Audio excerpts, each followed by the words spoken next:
So, what both of these people have in common is they are seeking success externally rather than internally. Survival mode. Survival mode is usually something that doesn't really feel good.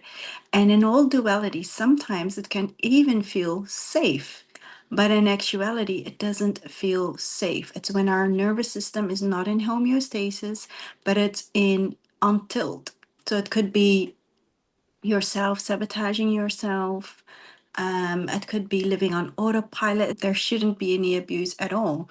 And that was my normal. That's what I thought was normal because you got hit because they loved you. And it was just the way someone loved you. But like I know I lived in survival mode because everything was in autopilot. I could literally sit outside and time would just pass me by. I had no sense of time. And time would just pass me by. And then you have a covert narcissist, which is kind of hidden because they're so great with other people and people absolutely love them. I didn't really agree with the book, but it did make me identify, oh, wow, I really did grow up with a narcissistic parent. And I used to just say, like, oh, I just grew up in a household, abuse rather the norm than the exception, and abuse in every way you could think of, whether mentally, emotionally, physically, spiritually, energetically, like in all the ways, like anything could be used against me, even a relationship with a cousin. Or I don't know, a pen or a book or like anything. But I used to listen to that song, and if I would kind of see if I could cry, because if I cried, I knew I was alive. Because if I couldn't feel any emotion, I was dead. It was my word against her because she would literally throw my suitcase, like a little suitcase, like a tiny one, outside and throw me outside. And that was because I grew up as a Jehovah's Witness, very strict. Everything right in my life is because of me. And everything wrong in my life is because of me too. The biggest addiction for everyone until they know better is blame. And I agree with that because it's almost like we're conditioned to pass the buck to someone else. So forgiveness is releasing the control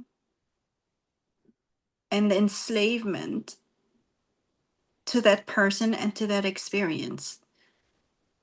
It's just accepting that that experience has taken place, that it has happened. He told me at 7 years old that the reason for my parents' divorce was my birth. I've had conversations on this podcast about around parenting and how important it is for us to heal ourselves as we parent our children. Because as you may or may not know, trauma can be passed on for 8 generations. Like emotions, they're just like people. They just want to be heard and seen and felt and acknowledged. And then actually, nearly automatically, it just releases itself. But just like people, emotions express themselves in different ways. Sometimes just sitting together in a park is enough. Sometimes it's, hey, you good? Yeah. And it's just, and sometimes you need to tell your whole story, and emotion is the same way. Mhm. It's never about us. It's always about someone else. The Mhm. first lesson I taught them was emotions. I didn't teach them ABCs. I didn't teach them one, two, threes. I taught them how to express their emotions and what they meant. So I've had clients where we've had emotional energetic release sessions or even belief systems that they've had that went on for so many generations. I had a client and it went over 30 generations back. And I always compare it with, you don't see it very clearly. I have like this beauty mark here. And like my daughter doesn't have it. I have it. My biological mom has it.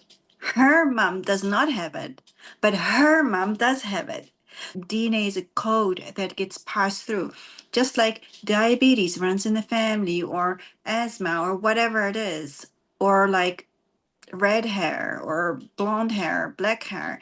The same goes with emotional energetics, mental energetics. It gets passed through. And that's why they say when you heal yourself, you heal generations because your healing too is passed on. You know, we talk about breaking generational curses or cycles or whatever you want to call them. That is what healing is. Emotional investment is the largest investment you make. Why? Because once you're there, you need to sit with it. You need to be able to move through and just, as like a third party, let it be. If we're friends, Letitia, it's just enough to say, I feel so disappointed in you. Healing doesn't need to take years or months or weeks or days or hours. It can happen in an instant. But you need to work with someone that's very experienced in that. She felt shame and guilt of being a woman, but she was born a woman, you know? So it's like, okay, I don't need to understand, but I helped her release it. And afterwards, she could just be authentically herself. The thing is, when you connect with your subconscious, it will know things that you might have forgotten. I had created a modality. The process of releasing is so powerful. Yeah, so I have actually a free complimentary masterclass, Growing Up with the Narcissistic Parents. The men I've read the introduction to, and the gift is the introduction is, they're speechless. They're like, Mhm.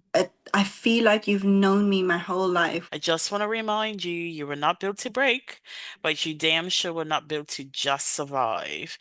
Disrupt the cycle, reclaim your life, and thrive on your own terms. And I will see you next week.